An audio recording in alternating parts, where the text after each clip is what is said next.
Fala pessoal, tudo bem? João Paulo Melo. Estamos aqui para mais um Juris Talk. Desta vez vamos falar sobre um tema muito especial, muito importante, que é educação financeira. E para essa temática eu trouxe um cara também diferenciado, que trabalha nessa área, que pode explicar muito, que vai enriquecer muito o conteúdo da gente. Então eu convido a vocês participarem desse nosso podcast com o nosso amigo Rodrigo Paes. Seja bem-vindo, Rodrigo, a mais um Juris Talk.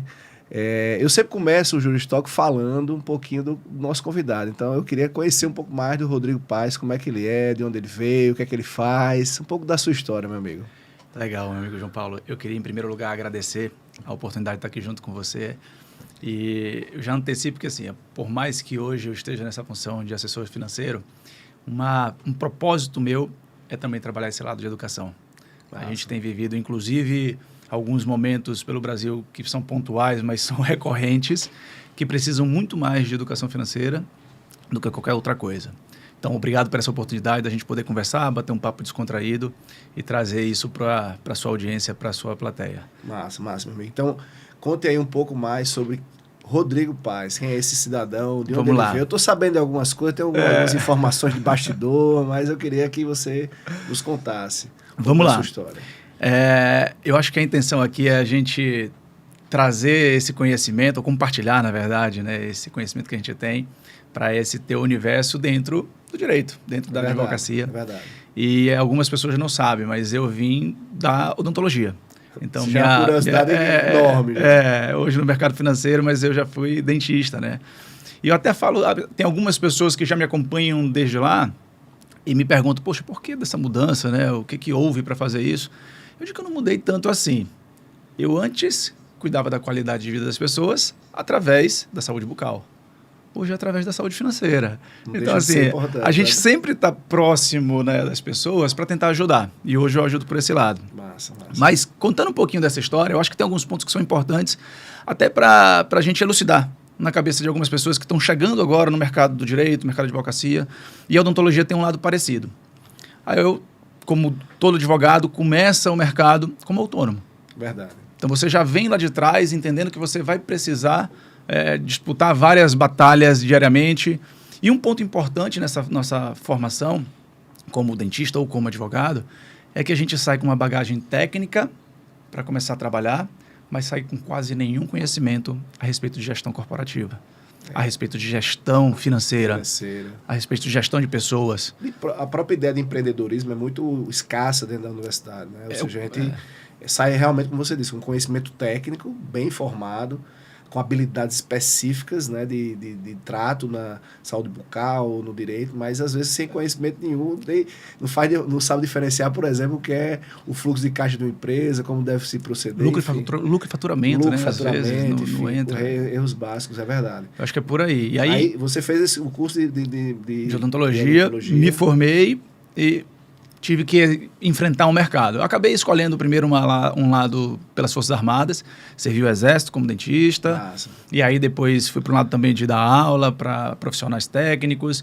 Então eu mitiguei um pouco até essa questão de gestão, porque eu sabia que era uma dificuldade maior. Sim, claro. E se a gente falar de uma forma macro, culturalmente, o Brasil não tem essa educação também em casa. Verdade. Nossos pais são baby boomers, então aquela galera lá atrás que tinha na sua máxima, e aí daí começa a minha história. Foi através de uma dessas dores. Meu pai, a gente nunca viveu uma vida de luxo, mas também nunca faltou nada. Meu pai é petroleiro, então tinha seu alicerce, sua base forte ali, então nunca entrou no mercado comercial, no mercado autônomo.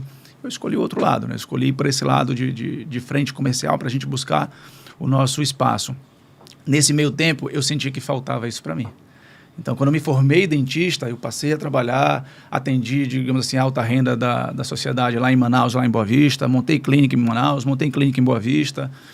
E chegou um determinado momento que a gente vê se ganhando dinheiro, fazendo dinheiro, mas do outro lado, a gente acha que está ganhando muito e do outro lado está gastando mais do que ganha. É verdade. Foi nesse primeiro ponto que eu vi assim, eu preciso entender mais das minhas finanças, eu preciso me organizar mais para minhas finanças, porque não dá para ganhar o quanto estou ganhando e parece que eu não estou crescendo. E você começou a sentir essa dor, né? Foi a minha primeira dor. Eu sempre costumo dizer assim, a gente tem dois fatores que geram um aprendizado, né? O amor e a dor, né? Se você quiser ir para a dor, né? Vamos lá. A gente, como professor, também gosta de lecionar e tem essa Trazer ideia. a didática, né? E eu sempre digo para os meus alunos, olha, vocês estão aqui, a gente está num ambiente de amor, a gente está aqui ensinando. Mas vocês podem sentir a dor para começar a aprender e ir atrás do conhecimento. E eu diria até que a dor ensina mais forte do que o amor, né? Então, nesse primeiro ponto que eu me vi precisando entender, eu comecei a buscar a informação de MBA. Pô, eu dentista, ia para uma turma que era MBA de negócios. Então, eu era o cara fora da curva da turma. Pô, o dentista, o que ele está fazendo? Porque eu sempre vi essa necessidade de entender um pouco mais de como fazer aquilo. E aí, hoje, a gente tem muito acesso para isso nas várias áreas. Mas isso foi uma dos meus inícios para chegar até aqui onde eu estou. E o segundo ponto é que a gente tanto trabalha dentro do consultório quanto também do escritório, você sempre vai ser uma necessidade física dentro do seu negócio. Verdade. Então, você como advogado precisa estar lá para defender causa. Lógico, chega num patamar que você tem um escritório, aí você está como gestor já. Mas no início da carreira você precisa ser fisicamente, você tem uma limitação física, geográfica. Temporal. Isso me incomodava. Então chegou um ponto da minha carreira que eu estava atendendo quem eu queria, eu estava ganhando como eu queria, mas ainda assim estava faltando o meu futuro lá na frente. Entendi. E aí isso me trouxe, na pandemia, eu peguei aquela porrada que todo mundo pegou de alguma forma. Todo mundo sofreu, né? E aí eu me vi, tive que fechar o consultório por mais de uma vez. Não sei se você lembra lá em Manaus, aquela questão da falta de oxigênio. Pesadíssimo isso aí. Então eu fechei o consultório em Boa Vista, fechei o consultório em Manaus. E minha esposa mora aqui em Natal, a Aline, e eu também eu sou fruto de Natal, eu diria até que minha formação de odontologia foi aqui. A gente se viu longe da família, longe dos amigos, vamos voltar para Natal. E aí, nesse meu tempo, e desde 2010, mais ou menos, eu já estava, para mim, no mercado financeiro. Aquela minha primeira dor já me levou para buscar conhecimento, para fazer cursos, para operar dentro da parte de renda fixa. Depois entrei na renda variável, fiz a parte de ações. Então, eu fui crescendo. Em 2015, eu já era do mercado financeiro para mim mesmo. Entendi. E aí, com a pandemia, esse processo, na verdade, acelerou para que eu me tornasse um profissional do mercado. Então, desde 2019 e 2020 ali, eu já era um profissional do mercado financeiro, então investidor profissional, e acabou me atraindo, me seduzindo mais do que a odontologia. Então, são dois amores, aquele negócio, o cara fica com dois amores, e aí, para onde eu vou? Para onde eu vou, exatamente. E aí eu falava com a minha esposa, ela falava assim, mas você vai lá com a odontologia, você é ótimo no que faz. Eu digo, meu amor, não dá, né? Eu tenho que pensar no meu futuro. E aí, quando eu penso no meu futuro, não é no sentido de largar a odontologia, mas é como eu quero viver o meu futuro. Que é o que eu falo para todo cliente meu, você vive o presente, mas você tem que se planejar para o seu futuro. Aí eu até faço uma comparação para você. A gente vive mais no presente ou no futuro? O que você acha? É verdade. Não, essa reflexão eu não fiz, não. A gente tá sempre... O presente é hoje, é hoje, agora. É muito rápido, mas né? a gente vive pensando no futuro. É verdade. A gente vive o presente para o futuro. É verdade. Então, se a gente não se prepara agora, a gente vai continuar fazendo o que faz e lá na frente vai dizer, pô, se eu tivesse feito aquilo lá atrás, eu teria... Então, isso me incomodava. Eu não queria ser essa presença geográfica, essa presença física, e o mundo dos investimentos me deu essa possibilidade de continuar ajudando as pessoas, que é uma coisa que eu adoro, continuar ajudando na parte da educação, que eu também adoro, e me deu a liberdade de hoje poder ter clientes no Brasil, na Europa, na Ásia. Então isso me dá uma liberdade muito grande de continuar fazendo o que eu gosto, mas sendo que de uma forma muito mais ampla, estar mais próximo da minha família. Sua história é bacana e eu vejo muitas reflexões, né? Você ter realmente... Primeiro, a reflexão do dilema normal, né? Que é um dilema que a gente tem hoje nessa sociedade que a gente vive, que é o dilema de o que é que eu vou ser, o que é que eu sou, o que é que eu devo fazer, se eu devo mais em uma coisa. Verdade. É sempre esse questionamento que a gente tem. E eu acho que é bacana você socializar isso porque demonstra, né? A necessidade que a gente tem, as dificuldades, as mudanças que ocorrem na vida da gente, né? Sair de uma profissão, vamos dizer assim, mais tradicional para uma profissão mais moderna, né? Hoje, essa questão da assessoria de investimento, de ser assessor de investimento é muito bacana. Eu sou suspeito, porque apesar de admirar a odontologia, eu acho que a educação financeira é um vetor que ele perpassa todas as áreas. Então, assim, na realidade, o grande problema desse país, né, e a gente entra na temática já, Verdade. o grande problema desse país é a educação. Então a gente vive um país em que a sociedade, né, ela é desestimulada a adquirir conhecimento, a se educar. E eu não estou falando só de educação formal, estou falando de educação de uma forma geral. E hoje em dia, né, você vê que é quase uma necessidade, né, instrumental, operacional, para você ser um cidadão efetivamente, né, ou seja, você ter um conceito de cidadania completo, é você ter uma educação financeira, porque você pode não lidar com muita coisa, mas com dinheiro você vai lidar ao longo da sua vida. Verdade. Então, não sei se de propósito ou de forma omissa, a gente realmente relega a educação e relega ainda mais a educação financeira. Então, em termos de propósito, eu tenho uma quase certeza que você ter saído da odontologia para as finanças vai ser muito mais potencial, até porque a gente está fazendo isso aqui. Atinge então, isso aqui, muito mais pessoas. Isso aqui exatamente atinge muito mais pessoas, né? Mas entrando na temática, o que é que você enxerga com relação a isso, né? Partindo, por exemplo, da dor que a gente tem, das oportunidades, dos desejos, que é essa questão da educação financeira. Como é que a gente pode pensar isso? E se você puder fazer também um corte para a minha audiência, né, assim, de uma ideia de que os empreendedores, né, a gente tem aqui 3 básicos nichos, né, empreendedores, a parte jurídica de uma forma geral e os interessados nessas 2 áreas. Então, eu acho que é sempre importante você colocar qual a importância da educação financeira nesse sentido. Eu gosto de filosofar de vez em quando, sabe? Isso é ótimo. Porque eu acho que... Eu digo que eu sou do mercado financeiro, mas eu gosto muito do lado do mindset. De você mudar isso dentro da sua cabeça, como é que você encara o dinheiro. E eu acho que tem um ponto que eu aprendi, que é a respeito de vulnerabilidade. Certo. Isso se linka muito bem com a parte de educação. Toda vez que você se entende como vulnerável dentro do mercado profissional, do seu mercado pessoal, da sua vida pessoal, social, você busca sanar essas vulnerabilidades. Verdade. Então, toda vez que você entende que nós somos vulneráveis, você tende primeiro a aceitar a situação e ficar mais tranquilo com isso. Mas, ao mesmo tempo, você busca sanar isso. E se busca com conhecimento, com educação. Verdade. Então, a partir do momento que eu entendi que eu não sei fazer isso, e se eu continuar assim, eu vou ficar à deriva em relação ao meu dinheiro, minha parte financeira, eu vou começar a buscar conhecimento. Isso foi assim que começou a minha dor. E como começa de muitas outras pessoas.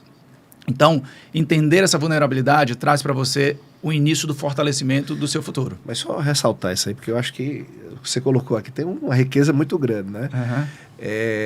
Veja que reflexão interessante. Você se coloca na condição de vulnerável e essa condição, inclusive, é uma condição eterna, né? Porque não existe limite para o conhecimento, né? Ou seja, a vulnerabilidade... Ela tem uma premissa que, para mim, é fantástica, porque você, na condição de vulnerável, você acrescenta a ideia de humildade, ou seja, perfeito. Humildade como vetor metodológico de vida, ou seja, não, eu sou vulnerável. E ao sentir-se vulnerável, você diz assim, eu me entendo, me conformo, mas eu, ao mesmo tempo, vou buscar... Tenho que sanar isso. Sanar isso. Então, assim, realmente é fantástico essa ideia, porque hoje, inclusive, né, se a gente for pensar... Se essa metodologia for aplicada, ela, inclusive, não existe barreiras mais, né? Ou seja, até... Cada um é responsável pelo seu futuro. E a educação tá disponível na palma da nossa mão, exatamente. Imagina que antes a gente tinha dificuldade para tudo e hoje está ali, basta você... Agora, esse é um problema também, né? A informação está tão fácil que está muito fácil se perder. Também, é verdade. Mas, continue seu Vamos raciocínio. Então, nessa questão de você buscar o conhecimento, eu acho que é o primeiro ponto para a gente buscar... Um início de jornada de construção, seja do lado PJ, como do lado pessoa física, de organização financeira. Tudo vai começar com a organização financeira. Então, não dá para a gente pensar que eu vou ser bem-sucedido financeiramente lá na frente, se hoje eu não consigo nem me organizar com as contas de casa. Eu sei quanto ganho? Sei quanto gasto? Não sei. Quantos porcentos eu deveria deixar para os meus gastos fixos? Quantos porcentos eu devo jogar para a construção do meu patrimônio para lá na frente eu ter aquele objetivo que eu quero? Não é uma conta fácil, não é um raciocínio tão fácil. A gente não está preparado para isso. Né? Muitas pessoas falam, vou deixar ali 10%. Você quer deixar 10% de economia para chegar em que lugar? Você tem uma meta para isso? Você sabe em quanto tempo você vai atingir essa sua meta? Então, esse é o básico que a gente diz do mindset. Entendi que eu sei isso aqui, eu já estou apto para começar a buscar essa chave, esse objetivo, digamos assim. Então, o primeiro passo, o mais básico que seja, entender quanto ganha, entender o quanto gasta, para que você possa ali com a organização financeira saber o primeiro passo do investimento. Eu falo muito para os meus clientes e amigos de conversa, como a gente está falando agora aqui, investir em primeiro lugar é proteger seu patrimônio. Verdade. Em segundo lugar, paralelo, na verdade, eu diria, é alimentar o seu futuro. Então, você constrói seu futuro hoje, agora. Então, organizou em casa, aí você me pergunta, como é que eu organizo isso, Rodrigo, de uma forma metodológica, didática falando? Existem algumas técnicas, eu gosto de uma que fala a respeito do 50-30-20. Calma aí. Jean, eu vou só ressaltar aqui, né? Jean, a sua fala remete a um amigo nosso, né? Um sócio, que é Carlos Kelsen. Ele devia estar aqui na mesa, né? Impressionante, né? Porque realmente é o cara mais organizado que eu conheço, e a organização é o vetor que talvez subsidie isso, né? A mudança de mentalidade, para você entender a importância da organização, né? Exato. Eu acho que tem uma coisa que a gente precisa, eu vou dizer quebrar, porque eu acho que é uma palavra, mas nós vivemos, de certa forma, né, a filosofia Zeca Pagodinho. Deixa a vida me levar. Que é, deixa a vida me levar. Isso, poxa, é muito bacana se você tiver em férias. Infelizmente é contagiante. Isso, é contagiante. Pô, o cara é um gênio da música, mas a filosofia deixa a vida me levar, ela é muito perigosa. Demais. Porque no final, exatamente, você vai entrar de férias eternamente e vai ficar à mercê da sorte. Bom, beleza, se a sorte lhe beneficiar, ótimo, mas há a chance de você ter, nesse mundo cruel que a gente vive, muitos problemas. Então, essa filosofia realmente é quebrada quando você coloca aí a necessidade de organização. Eu queria entrar, antes da técnica que você vai apresentar, eu tenho certeza, eu queria falar um pouquinho dessa... Ainda continuar nessa premissa de mentalidade. Eu acho que tem um pouco aí, e principalmente da minha área, e aí eu vou trazer um pouco para o direito, a gente tem uma imagem muito potentosa, ou seja, a ideia de que o profissional de direito é aquele profissional bem-sucedido, próspero, etc.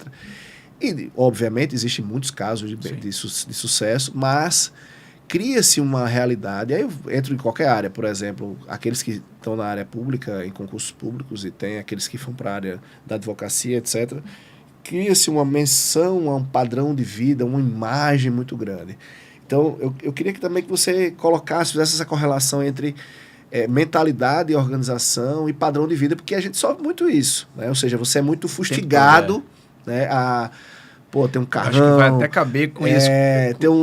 Essa técnica que eu te falei, falando sobre isso antes, vai caber muito bem. Pronto. Então, eu queria que você falasse um pouco também sobre isso. Vou falar. Vou falar, mas vou botar uma vírgula a respeito do deixa a vida me levar. Nos investimentos, o que é o deixa a vida me levar? O tal do efeito manada. Eu ouvi fulaninho falando, eu vou fazer. Aí dá bronca. Então, assim, o deixa a vida me levar é sempre aquele cara que está atrasado. Alguém fez para ele fazer. É verdade. Então, ele vai estar sempre atrasado e um passo atrás, você está sempre pegando chumbo. Esse é um ponto. E no nosso caso ainda, né, para complementar, só a pimentinha aí, né, você tem N situações de fraudes, de pessoas espertas, de problemas que são gerados muitas vezes porque você não tem educação, vai no efeito manada, deixa a vida me levar, vai na confiança. Vai dar certo. E acaba gerando mais ou menos isso. Casos que depois você fica, meu Deus do céu, como é que uma pessoa tão inteligente, instruída, mas às vezes sem educação financeira, caiu nessa, né? Perfeito. E aí, fraudes. Voltando para o nosso tema, você me perguntou, essa questão da qualidade de vida que a gente almeja pra caramba e às vezes quer antecipar isso. Antecipar. Nesse momento que eu falo antecipar, não é que não possa, não é que não deva. Mas se a gente quer uma vida saudável o tempo todo, eu não posso gastar tudo no presente. É verdade. Então, essa questão de, eu tenho um orçamento, eu tenho uma receita familiar, e essa receita familiar, ela tem que cumprir, eu tenho que suprir o meu presente e o meu futuro. Verdade. Em proporções diferentes. Quando eu ganho, vamos supor que eu ganhe 10 mil reais por mês, e meu custo de vida, tudo, consome esses 10 mil reais, que eu não deixe nada para o meu futuro, eu estou vivendo plenamente o presente. Verdade. Se der uma bronca, o que eu tenho para aguentar o meu futuro? Então, a gente tem uma máxima no Brasil que eu ganho 20, eu tenho que ter uma qualidade de 30, porque o carro está financiado, a casa está financiada. Não é meu. O ideal é que a gente ganhe 20 e eu tenha uma qualidade de vida de 10. A gente sabe que algumas profissões requerem um status, requisitam da pessoa um status para atender pessoas com mais status. Mas isso é perigoso. Muito. Porque aí você se submete a um nicho social e submete sua saúde financeira do futuro para tentar atender os outros. Então, é muito arriscado isso. Eu acho que é mais inteligente você entender que você vai passar por apuros, necessariamente, nem todo mundo, mas você está protegido se passar por algum apuro para não sair daquela sua qualidade de vida. Isso tem muita necessidade da educação financeira. Eu estou com 22 anos de profissão e na essência eu sempre me inspirei muito naquela parábola da formiga meu Deus, surgiu agora. Cigarra. Da cigarra, né? Sempre com a perspectiva de guardar para o futuro, para as intempéries. Mas eu vi muitos colegas nesse período, nesses 20 e tantos anos, saírem da profissão, literalmente, porque agiram como a cigarra, né? Receberam um valor, não se preocuparam em guardar para o futuro. Então, a gente é muito fustigado essa questão do padrão de vida, né? Então, de mostrar, sociedade cobra, né? Parece, mostrar, né? que você tem um padrão, que você tem um carro, que você tem uma casa, que você tem isso. E é como você bem colocou, se eu não tenho educação, se eu estou fazendo acima dos meus limites, isso vai ter um preço. Uma hora a conta chega, né? Então, essa lógica vem aí. Eu acho que muito motivado pelo padrão de vida, né? Eu te digo que o custo, ele parece ficar cíclico. Porque você não quer sair desse padrão. Não, verdade. Eu atendo também nichos de advogado, de médicos, que são profissionais que têm capacidade de fazer muito dinheiro. Verdade. Não significa você ganhar 100, 60, 100 mil reais por mês, você é rico. É verdade. Porque se você ganha 60 e gasta 80... Você não é rico. Você não consegue passar 3 meses desempregado porque cai, desestrutura e entra em depressão. Então, assim, é muito mais cômodo, muito mais inteligente, até eu diria, se eu ganho 100, deixa eu entrar no padrão de vida aqui de 60, que já é um padrão bom, legal, né? 80. Cada um vai dizer o seu padrão. Eu não estou aqui para medir padrão de ninguém, sabe, João Paulo? Mas se encaixe num ponto que você pode ter essa liberdade de ter uma calma, uma tranquilidade se alguma coisa acontecer. E é interessante, você falou aí números, né, que certamente chamam a atenção, mas tenha certeza, a gente sabe absolutamente disso, que não existe limite para o padrão de vida. Não existe. Então, se você quer ter um padrão de vida de 200, você vai conseguir gastar 200 mil. Se você quer ter 500, você vai gastar os 500 mil. Se você quer ter de 10 ou de 5, você vai conseguir viver bem com os 5. Quando a gente entra na classe média, que é uma classe que a maioria está, né? Então, o padrão de vida ele vai ser vai depender muito dos interesses de consumo de cada um, do que ele quer, de como ele quer se comportar, o que ele quer fazer, qual roupa quer vestir, qual carro quer usar, qual casa qual viagem quer fazer. Então, a gente sabe tudo isso. Então, realmente é infinito isso, né? Então, tem que ter muito cuidado. Exato. Mas você falou uma frase interessante aí, né? Que nem sempre riqueza nem sempre ganhar muito dinheiro significa riqueza. Riqueza, é verdade. Que é aquele negócio. Se passar uma dor de barriga e você não ter 2 meses para bancar aquele seu padrão de vida... Mas o que é riqueza, então? O que é riqueza é uma pergunta bem interessante. Porque se a gente for pensar em números, né, nominalmente falando, o cara pode ter ali, ganhar 50 pau por mês e dizer que é rico. O cara que ganhava 10 e passou a ganhar 20, ele pode também já se considerar rico.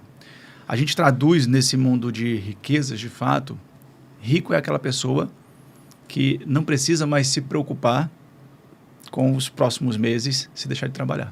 Sim, entendi isso. Está muito mais para a liberdade financeira de você, poxa, já fiz o meu patrimônio. A gente fala de construção. Quando eu falo com meus clientes, eu falo de construção de patrimônio, eu falo de proteção de patrimônio. Você sua pra caramba, para quê? Para ficar na roda dos ratos? Ou para construir um patrimônio que esse patrimônio lá na frente vai te dar esse status de riqueza e de liberdade financeira?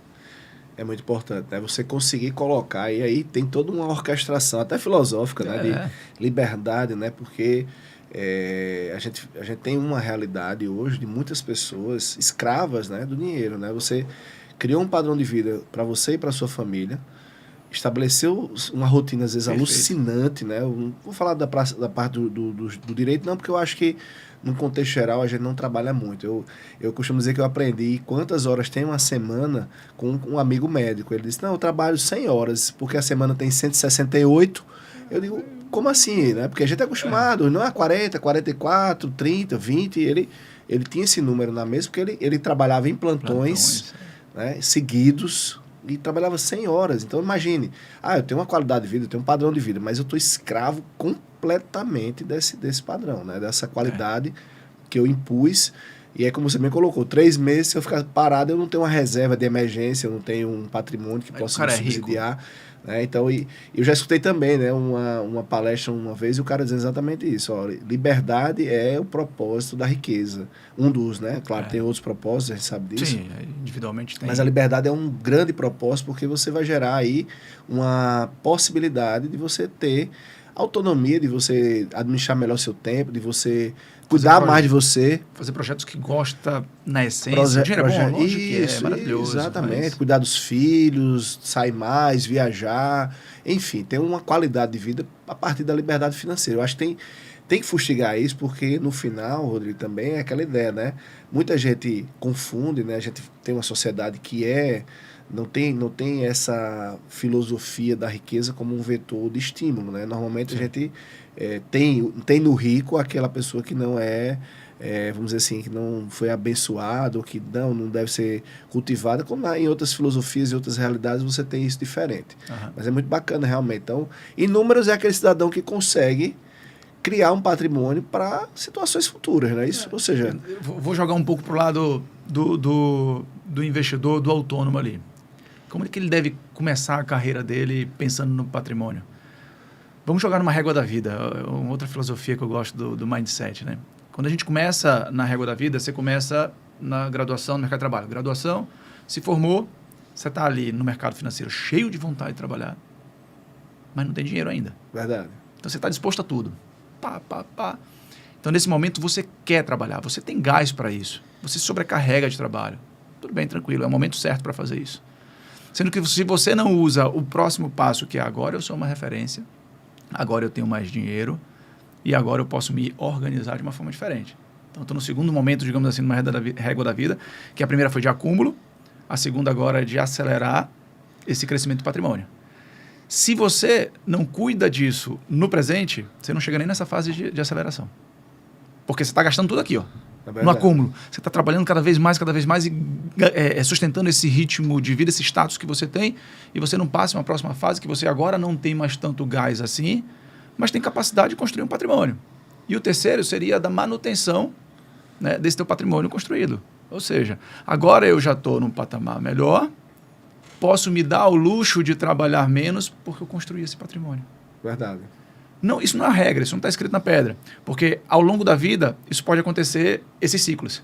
Eu começo no emprego, eu sou um exemplo disso. Eu vim da odontologia e, de repente, eu tive que recomeçar, né, uma nova profissão, e isso me permitiu, de novo, começar um novo ciclo.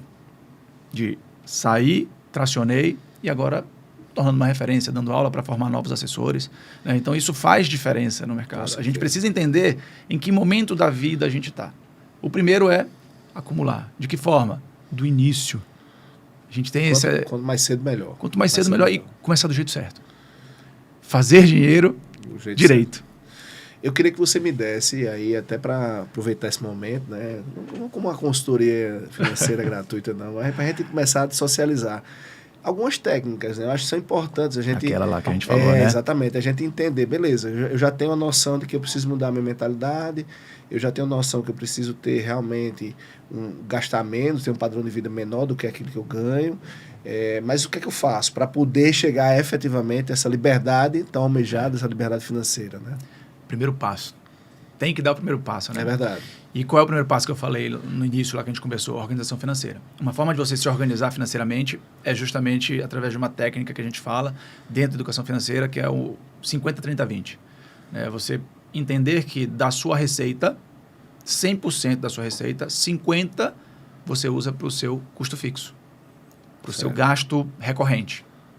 30% você destina para o seu crescimento de patrimônio, para o seu futuro. E 20% você poderia usar para o seu gasto não recorrente. Tem gente que vai dizer assim, pô, mas só 20%? Minha vida... Aí é que está o ponto. Como é que eu quero minha vida do futuro? Entendi. Dá para mexer isso? Lógico que dá. Pô, não tô nessa fase ainda dos 50%, Rodrigo. Eu tô gastando 70%. Vai buscando onde pode reduzir, onde pode ganhar mais. Onde pode ganhar mais, é verdade. Você não puxa para baixo, você puxa para cima. Porque você quer continuar crescendo. E eu ainda colocaria um ponto, né, porque já tive essa oportunidade de falar para jovens, que é uma coisa que a gente tem aqui no Brasil como tradição, que seria aplicar esse 50, 30, 20 o salário, né? Quando na realidade, né, quando se pensa, por exemplo, em profissionais liberais, em autônomos e advogados principalmente, você não tem salário. Exato. E agora, José, né, como é que a gente faz? Eu sempre costumo dizer assim, crie outras referências. Por exemplo, o americano usa o FII, né, o valor anual, ou seja, quanto é que eu ganho por ano? Né? Então, assim, as médias anuais podem ser usadas para essas realidades. Né? Ou seja, claro, mas também eu estou começando, então começa a projetar. Tem o primeiro passo, como você, primeiro do primeiro passo é registrar, né, anotar, né, contabilizar, organizar o que você está gastando, já para poder entender. O que você está recebendo, às vezes tem pessoas que, inclusive, nem essa noção, exatamente, não sabe nem quanto está recebendo. E sabe menos ainda quanto gasta. Então, é muito interessante. Então, 50, 30, 20. Adeque isso à sua jornada, adeque isso à sua família e busque chegar próximo disso. Pô, Rodrigo, 30 eu não consigo economizar agora. Começa com 10. Ótimo. Tem que começar. E economizei, o que eu faço com isso agora? Vou botar na poupança? Tudo bem se for o primeiro passo seu. Entendi. Mas a poupança não é o melhor lugar para investir. A gente nem considera a poupança um investimento. Por quê, Rodrigo? Porque em alguns momentos a poupança não bate nem a inflação. E o que faz você não ser rico ou não manter o seu padrão ao longo do tempo? Perder para a inflação. Isso é perigosíssimo, né? E a gente tem um país ainda que tem inflação, voltou, histórico, né? De inflação alta. Voltou. A gente fica num sobe e desce de inflação. Então, o que é investir em primeiro lugar? Proteger seu patrimônio de quem? Do ladrão, não da inflação. A inflação corrói seu capital ano a ano, mês a mês. Se você não faz nada para que esse seu dinheiro também não se reajuste com a inflação ao longo do tempo, você está perdendo poder de compra, sim, com certeza. E a poupança não é o melhor caminho para fazer isso. Então, hoje, a gente está numa mudança de mercado, João Paulo, que eu diria assim, se a gente falar no mercado americano, a maioria, eu acredito que 90% das pessoas que já estão numa posição de financeira melhor tem um assessor, um consultor junto com ele. Porque entende que precisa de um especialista para ajudá-lo nessa jornada. Verdade. Aqui a gente não tem essa cultura, mas a gente está nesse momento de virada. Onde é que fica o dinheiro das pessoas? Bancões. Nada contra bancões, eles precisam, eles têm que fazer parte do nosso mercado financeiro, da nossa economia. Mas o ideal é que quando você pensa em investimento, você procure soluções que podem estar dentro dos bancos, mas normalmente está dentro das corretoras. Então, mas aí eu só pareço com relação a isso.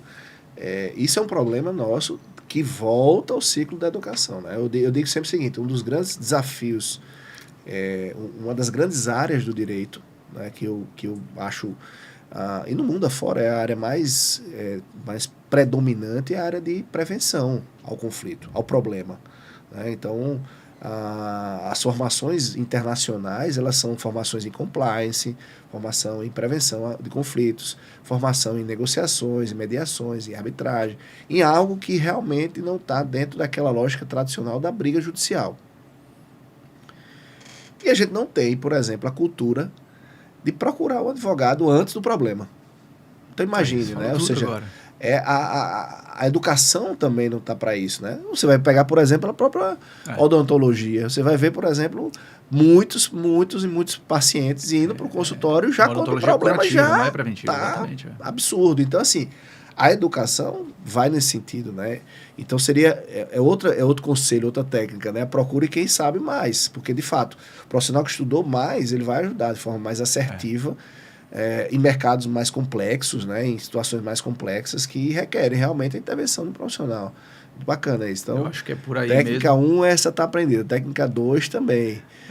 E aí, como é que a gente pode, por exemplo, ter realmente essa garantia? Existe algum tipo de investimento que é mais seguro? Por exemplo, essa questão do fundo de reserva é um negócio que tem que ter mesmo.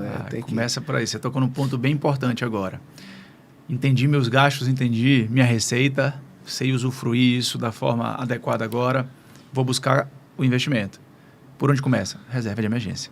O que é reserva de emergência? Reserva de emergência é um capital que você guardou ali para que, naqueles momentos de dor de barriga, eu vá consumir desse capital sem precisar abalar o meu patrimônio.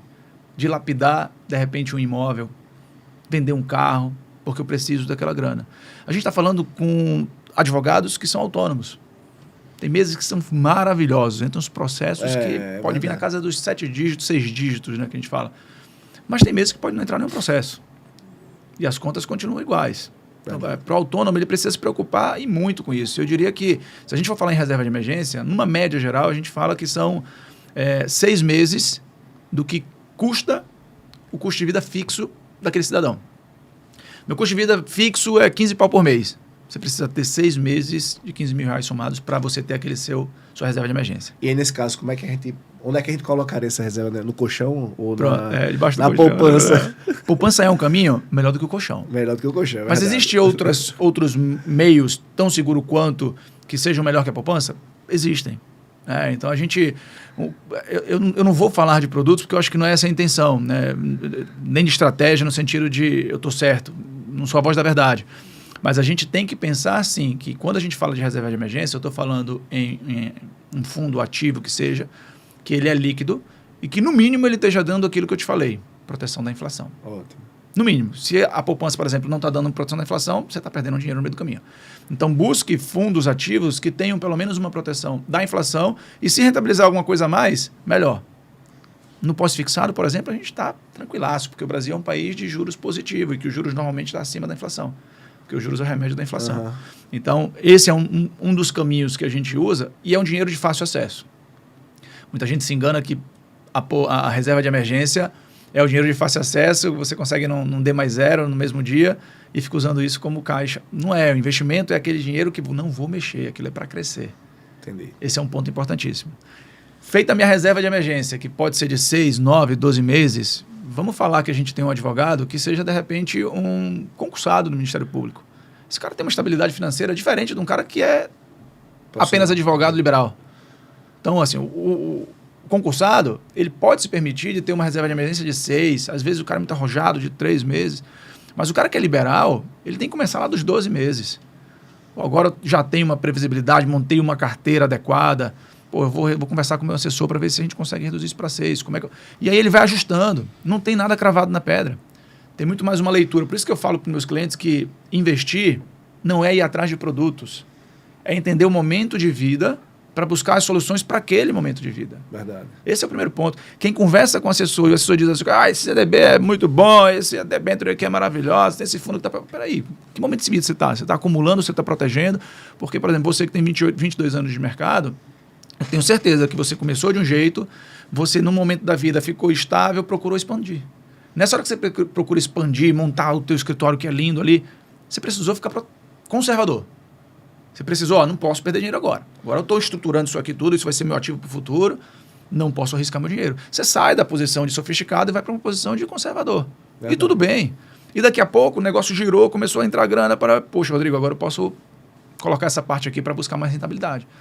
Então, o início vai ser a reserva de emergência e o pós isso aí é, primeiro, você entender, buscar livros, hoje o conhecimento é fácil para caramba que a gente falou, mas buscar conhecimento para também aprender sobre o que é a renda fixa, o que é um fundo de multimercado, o que é uma ação, o que é um fundo imobiliário, o que são os investimentos alternativos em ouro, em juros, em países emergentes, em ativos ilíquidos. Existe um mercado gigantesco para o mundo elfo, para o pessoal que tem grana mesmo. O pessoal investe, às vezes, em fundo de vinhos. E vinhos que custam mais de $1 milhão, para você ter uma ideia. Assim como o mercado de obra de arte, de colecionáveis. Tudo faz parte. Tem gente que está fazendo investimento, para você ter uma ideia. Vamos jogar lá no extremozão. O pessoal investe em floresta de eucalipto. Na África, por exemplo. Então, assim, tem N possibilidades de você chegar em diversos lugares. Começa do começo. Faz o dever de casa. Fez o dever de casa? Reserva de emergência. Fez reserva de emergência? Começa a fazer o que é mais interessante. Montar um portfólio. Não vá atrás de produtos. Vá atrás de estratégia para ter um portfólio adequado. Posso fazer um comparativo com a tua área? Você se forma advogado, hoje você tem um escritório de advocacia. Não dá para você ter só uma frente dentro do escritório de advocacia. Você tem especialidades. Esse advogado é especialista disso, esse outro advogado é especialista disso. Quanto maior o mix, mais frente você vai abraçar. E aí você vai ter uma estrutura, uma solução talvez mais... que vai te gerar mais receita nesse ponto. Entendi. Não sei se você concorda comigo. Não, a ideia na realidade, como você me colocou, é só para a gente ter uma sequência de técnicas, né? Registro, distribuição, fundo de reserva. E aí o que eu estou entendendo é, a partir do fundo de reserva, você vai começar a criar uma situação muito mais personalizada. Depende Perfeito. da pessoa, depende do momento da pessoa, depende das circunstâncias econômicas, né? Eu, por exemplo, tenho 2 perguntas, mas aí são mais sofisticadas, porque entendo que, de fato, são questões que podem surgir, né? Então, mas já para um momento diferente, né? Então, você tem ali o cidadão, como a gente vai ter, pessoas que estão nos escutando, que já fizeram fundo de reserva e que estão, peraí, eu estou numa outra pegada, eu estou aqui já procurando alternativas, né? Eu me questiono, por exemplo, uma tradicional, que é a alternativa de você buscar ter imóveis para viver de aluguel, que é antiga, mas é uma das alternativas hoje que, né, também está no mercado. O que você acha dela, por exemplo? Gosto, mas eu acho que a gente tem que fazer essa estratégia de uma forma eficiente. Como é que eu falo? Comecei a ganhar meu dinheiro. Culturalmente, vou sair de casa, quero minha casa. Verdade. Você começa já fazendo uma dívida. Porque normalmente quando você não tem dinheiro, você financia. E se financia normalmente por quanto tempo aqui no Brasil? 20, 30 anos. 30 anos. Então você já fez a sua primeira dívida. Aí o cara diz, não, mas eu quero a minha casa. É a cultura que a gente aprende, vem dos nossos pais isso, e ponto. É a mais correta? Eu não vou dizer em termos de correta. Existem outras formas de você começar a sua vida a seu favor, recebendo juros em vez de pagar juros. Então, a partir do momento que o cara começa lá atrás a juntar dinheiro, ele vai receber juros. E o momento que eu considero para ele entrar nessa parte de ativos é quando ele já tem algum patrimônio financeiro investido. Porque se você já tem um patrimônio investido, você usa parte dele para fazer a aquisição. E eu converso com meus clientes, proteção, aquisição, crescimento, manutenção e sucessão patrimonial. Você tem essa esteira para seguir lá na frente. Uhum. Sucessão patrimonial e sucessão societária também. Então, quando eu falo que tem que primeiro formar um patrimônio, é porque você não seca o balde. Você continua com um investimento financeiro e agora você tem aquisição. Você tem a parte física da história. Não há um rico de sucesso que não tenha patrimônio físico. Ele faz parte do patrimônio total da pessoa. Mas aí eu não estou começando pagando juros. Eu estou começando recebendo juros e quem vai pagar esse meu imóvel? Minha carteira de investimentos. É o jeito mais correto de fazer.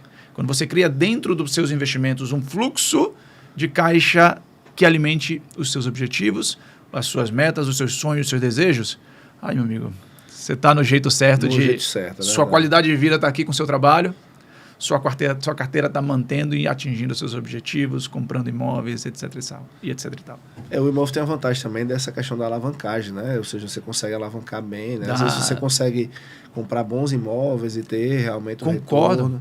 Por isso que se você tiver caixa, você está atrás de oportunidades. Você não está atrás de imóveis. De imóveis, é verdade. Eu tenho aqui 500 pau. Tem um imóvel que vale 300 e está sendo vendido por 200. É meu. É meu. Continuei com o meu dinheiro aqui ainda. Você entendeu? Verdade. É diferente do eu tô atrás, vai comprar. Mas talvez não compre da melhor forma. E eu sou a favor, por exemplo, de quem investe pelo lado de terrenos também, né? Tem estratégias que você usa consórcio, você consegue dar uma alavancada legal também. Massa. Então, também é legal. Mais uma pergunta. Eu vou ficar perguntando. Deixa eu só fazer um outro ponto que o pessoal pergunta muito a respeito de imóvel. Alugo ou compro? Do ponto de vista financeiro, do ponto de vista econômico, se você está comprando um imóvel que foi um objeto, um desejo seu, da sua família, vai com força, só compra da forma mais barata. Do ponto de vista de investimentos, estou comprando um imóvel para investir, para virar um aluguel para mim. Ele é financeiramente o melhor? Vai depender. Imóvel comercial, ele acaba tendo uma rentabilidade parecida com os investimentos em imóveis, que são os fundos imobiliários. Então, o fundo imobiliário ele é a forma de você investir em imóveis dentro do mercado financeiro. E aí hoje a gente consegue ter uma carteira de investimento que aí eu vou jogar do mais conservador até o mais arrojado, que pode gerar uma carteira bem montada entre 0,8% até 1,2% de rentabilidade, dividendos. E dividendos hoje no Brasil ainda são isentos de imposto. Então, quando eu pego um imóvel, se eu tenho um imóvel que ele custa 500 mil e eu estou alugando ele por 2.500 e a média do mercado é essa, alugar residencial, é 0,5%, 0,6%. Mais a depredação, mais a vacância quando não tem inquilino, mais o IPTU. Então, assim, acaba sendo até menos em alguns casos. Entendi. Então, se eu tenho um imóvel, eu tenho que pelo menos entender que eu tenho outra possibilidade de fazer dinheiro também na outra ponta. Entendi. Ter os dois é a melhor situação. Entendi. E me diga uma coisa, como é que você vê a dolarização, dólar? Como é que você está vendo esse movimento? Perfeito. E tem também uma janela, né? O dólar não está tão alto, né? Como é que você vê isso? Houve uma corrida muito grande ali no período eleitoral do ano passado, quando no final do ano o nosso presidente atual, Lula, assumiu e muitos disseram assim, eu vou tirar meu dinheiro do país, não quero deixar meu dinheiro aqui e tal. Estratégias de dolarizar parte do patrimônio, ela sempre vai ser saudável, não por questões políticas, mas muito mais por questões de você diversificar o seu recurso, o seu patrimônio perante uma economia. Se eu te falar que mais da metade dos investidores lá nos Estados Unidos investem fora do país, e a gente está falando da maior economia mundial. Entendi. Por que será que a gente que está aqui, representativamente em termos de PIB, a gente é 3% do mundo? Em renda variável, a gente é 1% do mundo. Ou seja, eu estou deixando 99% de chance fora do meu campo de visão. E hoje está muito fácil a gente fazer um movimento de abrir uma conta lá fora sem custo de manutenção ou de cadastro, etc. Tal, e você já acessa esse mercado internacional. Então, o benefício é de parte do meu patrimônio está exposto a outra economia. Está exposto a outra moeda forte, que hoje ainda é o dólar. Né? Então, dolarizar o seu patrimônio é proteger e também buscar ótimas oportunidades. A gente está falando de um mercado dos Estados Unidos hoje que está batendo uma taxa de 5,5% ao ano, de juros. Então, isso em dólar é uma boa grana. E protegido. Joga para o termo de inflação mundial. Se a moeda mundial é o dólar, ele é quem acompanha melhor a inflação mundial. E se a gente aqui no Brasil somos consumidores de produtos externos, a gente compra em dólar isso. Tanto na parte de insumos para construir produtos, para formar produtos aqui, como também na parte de consumidor final. Então, se a gente compra em dólar, nossa moeda perde valor, como a gente já teve. Não sei se você viajou naquela época que o dólar custava R$2, 2,30, era uma maravilha. Era uma maravilha. Ia lá nos outlet, né? Fazia o armário 3 vezes. Hoje está mais difícil fazer isso. E há uma tendência desse dólar subir ainda? É possível. Eu sou um do mercado financeiro que não tento lacrar e não tenta adivinhar nada.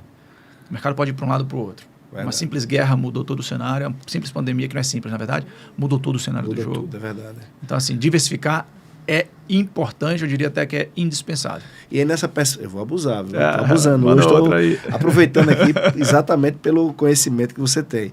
Essa parte de cripto, como é que você vê isso? Como é que é um mercado realmente muito desafiador, né? Muito interessante, muito fustigante. Tentador. Mas tentador demais, mas como é que você vê isso? Você vê, né, que o Bitcoin, que é o mais falado, né, já custou assim, na verdade, centavos de dólares, $9. Tem gente que comprou pizza com Bitcoin lá atrás. E hoje ele está batendo na casa dos seus $35 mil. Então, assim, é uma possibilidade dentro do mercado? É. Agora, a parte mais volátil que existe do mercado financeiro. Tem quem diga até que é um mercado paralelo do mercado financeiro. Eu acho que não dá para deixar de fora. Nós, como profissionais do mercado financeiro, temos que educar o nosso cliente. E não dá para dizer que não existe esse mercado. Já existe. Dizer se ele vai vingar, eu acho que não volta mais.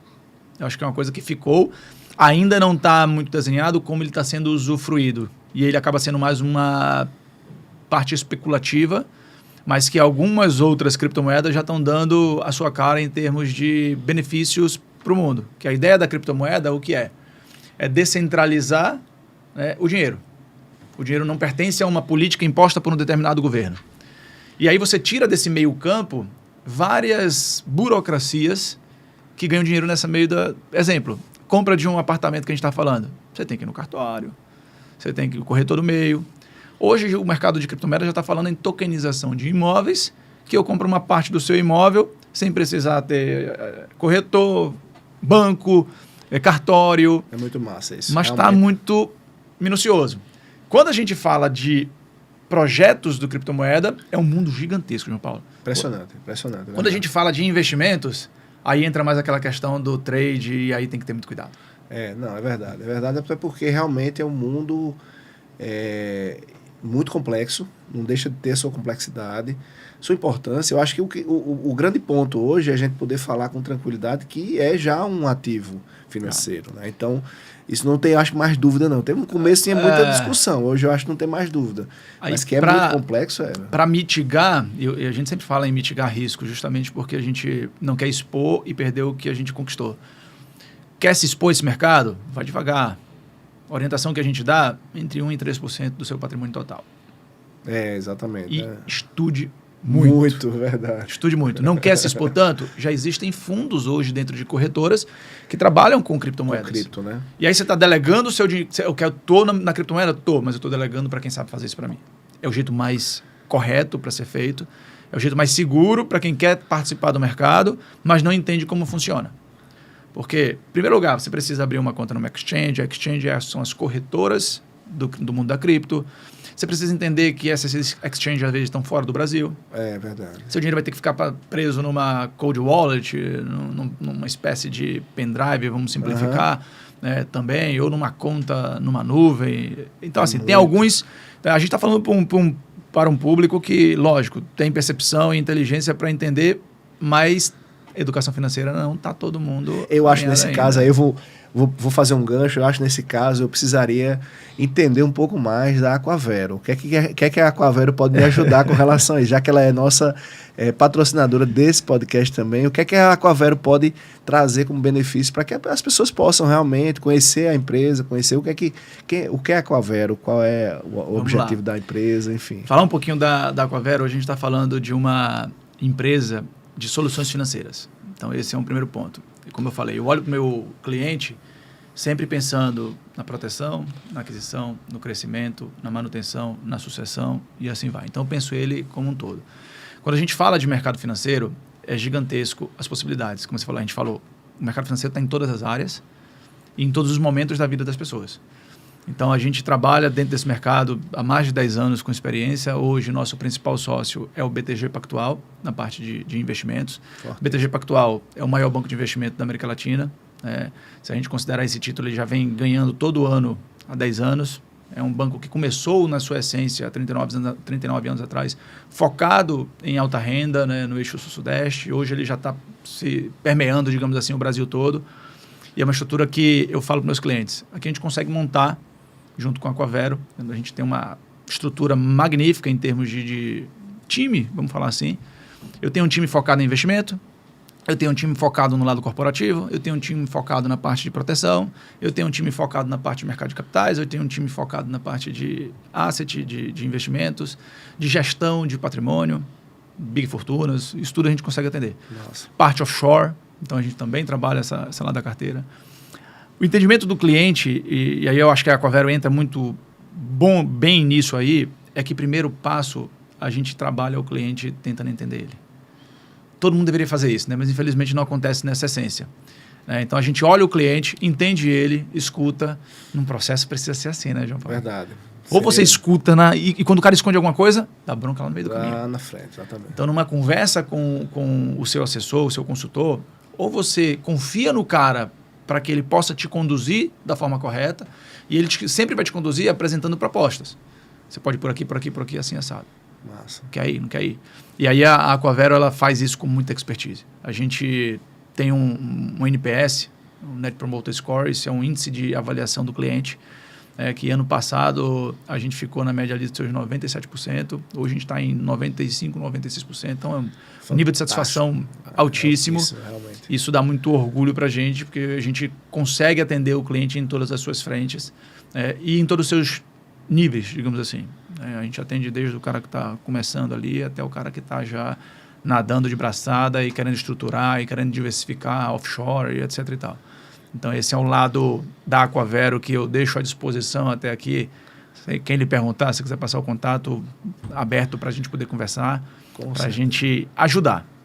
O primeiro passo, eu acho que é isso. Que essa troca, né? No final, realmente, você apresentar, né, como você apresentou aqui, conhecimento, focar nessa parte da educação e trazer um vetor que é, muitas vezes, um vetor desconhecido da população em geral, que é a ideia de que também, né? deixar de lado, que é a ideia de atendimento, né? A gente, infelizmente, esse é um lado ruim, por exemplo, do atendimento dos grandes bancos, é que você, num grande banco, você é apenas mais um número, né? Você não é bem atendido, você não tem um atendimento. Personalização que não tem a personalização. Ter. Então, e muitas pessoas confundem, até uma coisa que você colocou muito bem. Hoje, o mercado financeiro tem se profissionalizado muito nesse sentido, eu Aquavero certamente nesse ponto, que é exatamente de atendimento personalizado. Então, isso é tem muito valor isso. Atendimento tem muito valor. Né? A gente sabe que, no final, o mercado é um mercado de prestadores de serviço. E o NPS, por exemplo, é um fator fantástico. É uma indicação muito clara de como a gente trabalha, né? 2 pontos que fazem muito sentido conversar com a área jurídica agora. Primeiro ponto, a gente está no meio de uma reforma tributária. E numa reforma tributária, a gente está falando de impostos também que incidem sobre doação e sobre parte de sucessão. ITIV, ITBI, etc. e tal. Então, a gente está falando ali de ITCMD, desculpa. A gente está falando de impostos que estão sendo mudados agora. Quem tem grandes fortunas, se não procurou seu advogado ainda para saber como é que vai fazer a questão da holding familiar ou não, está um pouco errado. Então, tem que pensar na sucessão. E isso a gente já conversou, inclusive, né, em outras oportunidades. Essa questão da holding familiar foi um movimento que surgiu aí, está todo mundo falando, e é importante fazer. E eu já escutei, por exemplo, já vi situações e que o cidadão dava exatamente a receita de bolo. Eu digo, meu Deus do céu, que danado é isso? Porque o entendimento que existe é exatamente esse. É você primeiro entender com quem você está lidando, como é que ele vê a sucessão patrimonial, como é que ele vê a sucessão, porque é o que precisa dessa estrutura. E do ponto de vista cultural, inclusive, é um problema sério, né? As pessoas discutirem sucessão, né? Ora, eu estou discutindo que eu vou morrer e eu vou... Sim, exatamente, você vai morrer. E aí, eu sempre coloco isso, né? Você sabe que, inclusive, na antiguidade, isso era feio. Você, como homem, como, vamos dizer assim, pessoa, deixar a sua morte acontecer sem que você enfrentasse isso de frente. Né? Então, é muito importante você ter essa racionalidade. E é um passo interessante dentro da perspectiva patrimonial. Ou seja, é racional do racional. Né? A gente estava falando em futuro, é você entender o futuro de uma forma tal que você entende também a sua passagem, a sua necessidade de construir essa sucessão. Mas, Rodrigo, vamos lá.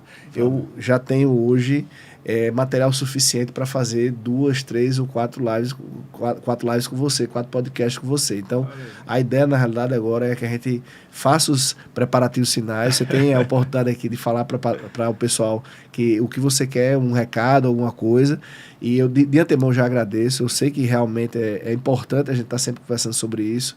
É um tema muito fustigante. Vê-se claramente, né, a paixão que você tem pelo tema hoje. Você realmente expôs muito bem os pontos que foram apresentados. E a ideia é essa. A ideia é que a gente continue fazendo, continue conversando aqui nessa mesa de podcast, para que a gente possa, de uma forma diferente, né? Eu sempre coloco isso de uma forma diferente, educar a população, educar as pessoas que nos seguem, educar aqueles que realmente têm interesse em serem educados, para poder, de fato, como propósito, levar conhecimento, que eu acho que é bacana. Então, fica à vontade. Se quiser falar, fala aí, a gente está aqui à disposição. Tá. Eu queria agradecer, João Paulo, essa oportunidade. Eu acho que o papo foi muito legal. Como você falou, se a gente fosse aprofundar, a gente conversou sobre investimento, a gente conversou sobre pensar no futuro, e a gente praticamente não precisou falar de produtos do mercado financeiro, porque o primeiro ponto é justamente esse. Então, eu entendo que se eu saio daqui hoje, né, com essa plateia que você tem aqui, entregando essa sementinha dentro das pessoas de que investir em primeiro lugar é mudança de mindset, é entender que o mercado financeiro ele existe para ajudar. Qual é a máxima de quem diz que vai investir? Não quero ir para a bolsa porque é arriscado demais. É verdade. Entendeu? Então, a gente precisa puxar esses mitos, ou bater nesses mitos, para que as pessoas comecem a entender que o mercado financeiro está para ajudar a gente a crescer, ajudar a gente a suportar a nossa família, né, e fazer com que o nosso país como um todo acabe crescendo junto.